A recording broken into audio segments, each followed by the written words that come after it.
என் உயிரோடு கலந்த சகோதரர்களே, சகோதரிகளே அனைவருக்கும் வணக்கம்.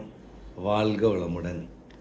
இன்றைய நாள் அழகான நாளாக அமைய என் அன்பான வாழ்த்துக்கள்.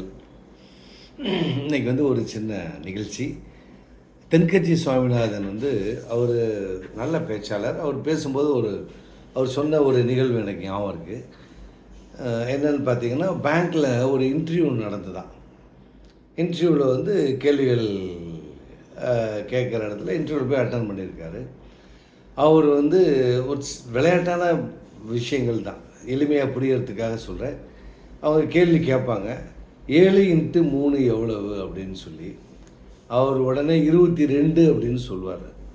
உடனே சிரிச்சுக்கிட்டே அந்த மேலாளர் சூப்பர், நீங்கள் யூ ஆர் செலக்டட் அப்படின்னு சொல்லிடுவாங்க.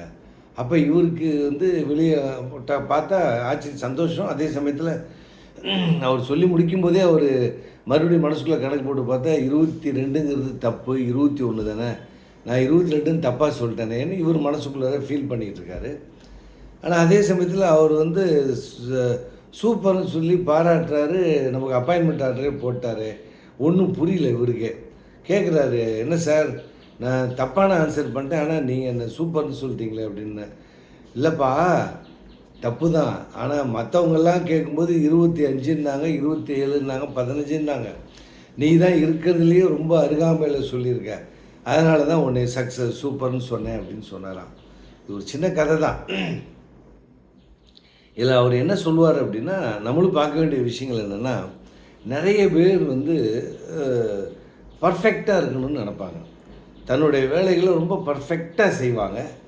அதே மாதிரி அவங்க என்னன்னா, மற்றவங்களும் பர்ஃபெக்டாக இருக்கணும்னு எதிர்பார்ப்பாங்க. தான் நினைக்கிறதுல தப்பு இல்லை, தான் செயல்பாடுகள் பண்ணுறதுல தப்பு இல்லை. ஆனால் அந்த தான் பர்ஃபெக்டாக இருக்குனுங்கிறத மட்டுமே அவங்க நினச்சி செயல்படும்போது அவங்களால ஒரு சந்தோஷமாக இருக்க முடியாது. ஒரு பதஷ்டத்திலே தான் இருப்பாங்க. எந்த பொருள் எங்கே இருக்கோ அந்த பொருள் அங்கே இருக்கணும் அப்படின்னு பர்ஃபெக்டாக பார்ப்பாங்க. யாராவது ஒருத்தர் வர்றவங்க மாற்றி வச்சுட்டாங்கன்னா உடனே கோவம் வந்துடும். உடனே அது இப்போ எப்படி யார் மாற்றினாங்கன்னு ஒரு எண்ணம் வரும். ஸோ இந்த பர்ஃபெக்டாங்கிறது நம்ம நினைக்கும் போதே அதனோட பாலிசின்னு நினைப்பாங்க. அந்த பாலிசி வேணால் சக்ஸஸ் ஆகலாமே ஒழிய சந்தோஷம் நம்மளை விட்டு போயிடும். பதஷ்டம் எப்போவுமே கூட இருக்கும்.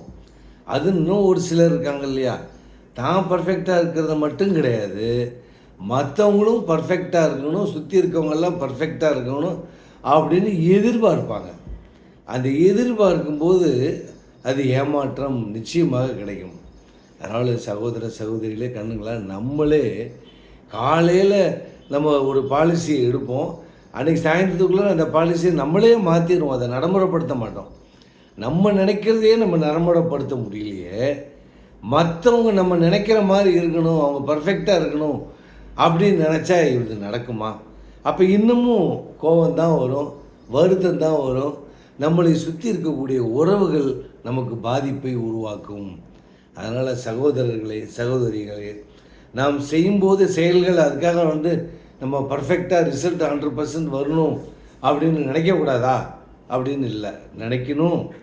100% மார்க் வாங்கணுங்கிற எண்ணத்தோடு தான் நம்ம போராடணும். அதே மாதிரி எடுக்கிற காரியத்தை சக்ஸஸாக பண்ணுறோங்கிற எண்ணத்தோடு தான் நம்ம வேலை பார்க்கணும். எல்லா முயற்சியும் எடுக்கிறோம்.